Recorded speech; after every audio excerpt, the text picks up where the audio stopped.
ଯୁବକଙ୍କ ନିଆରା ବୋଲବମ୍ ଗୁରୁଣ୍ଡି ଗୁରୁଣ୍ଡି 86 କିଲୋମିଟର ବୋଲବମ୍ର ଯାତ୍ରା। ଶ୍ରାବଣ ମାସରେ ମହାପ୍ରଭୁ ଶିବ ବାବାଙ୍କ ଅନେକ ଭକ୍ତମାନେ ପାଦରେ ଚାଲି ଚାଲି ବୋଲବମ୍ ଯାଉଥିବା ବେଳେ ଏକ ଭିନ୍ନ ଢଙ୍ଗରେ ଭକ୍ତି କରୁଥିବାର ଦେଖିବାକୁ ମିଳିଛି। ଭକ୍ତ ଜଣକ ହେଉଛନ୍ତି ନୂଆପଡ଼ା ଜିଲ୍ଲା ସିନାପାଲି ବ୍ଲକ ଅନ୍ତର୍ଗତ ଘଣ୍ଟିଗୁଡ଼ା ଗ୍ରାମର ସୋମନାଥ ବାଗ। ସେ ଗୋଟିଏ ହାତରେ ନଡ଼ିଆ ଗୋଟିଏ ହାତରେ ଜଳ ଧରି କଳାହାଣ୍ଡି ଜିଲ୍ଲାର ଡୋକ୍ରି ଚଞ୍ଚାରରୁ 86 କିଲୋମିଟର ଦୂର ନିଜ ଗ୍ରାମ ଘଣ୍ଟିଗୁଡ଼ାକୁ ରାସ୍ତାରେ ଗୁରୁଣ୍ଡି ଗୁରୁଣ୍ଡି ବୋଲବମ୍ ଯାତ୍ରା କରୁଛନ୍ତି। ଶିବଙ୍କ ଗଳାରେ ସର୍ବଦା ନାଗସାପ ରହିଥାନ୍ତି, ସେହିଭଳି ଭକ୍ତ ଜଣକ ନାଗସାପ ଭଳି ରାସ୍ତାରେ ଗଡ଼ି ଗଡ଼ି ଯାଉଛନ୍ତି। ତାଙ୍କ ଏହି ଭକ୍ତିଭାବକୁ ଦେଖି ଗ୍ରାମବାସୀ ଏବଂ ପରିବାର ଲୋକେ ମଧ୍ୟ ତାଙ୍କୁ ସହଯୋଗର ହାତ ବଢ଼ାଇଛନ୍ତି। ଭକ୍ତ ଏବଂ ଭଗବାନଙ୍କର ସମ୍ପର୍କ ଅତ୍ୟନ୍ତ ନିବିଡ଼।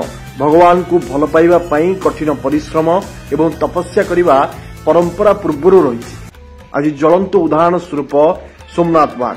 ସୋମନାଥ ବାବାଙ୍କୁ ବିଭିନ୍ନ ସ୍ଥାନରେ ସ୍ୱାଗତ ଜଣାଇବା ସହ ସୁରକ୍ଷା ଦେବା ଦେଖିବାକୁ ମିଳିଛି ଏବଂ ତାଙ୍କୁ ଦେଖିବା ପାଇଁ ଦର୍ଶନ କରିବା ପାଇଁ ଲୋକଙ୍କ ପ୍ରବଳ ଭିଡ଼ ଦେଖିବାକୁ ମିଳିଛି।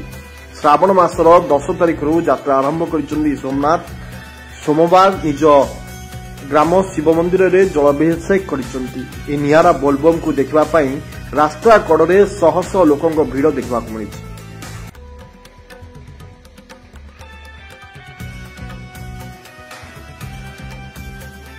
ନୂଆପଡ଼ା ଜିଲ୍ଲାରୁ ଦେବରାଜ ରଣାଙ୍କ ରିପୋର୍ଟ, ନିର୍ଭୀକ ଖବର।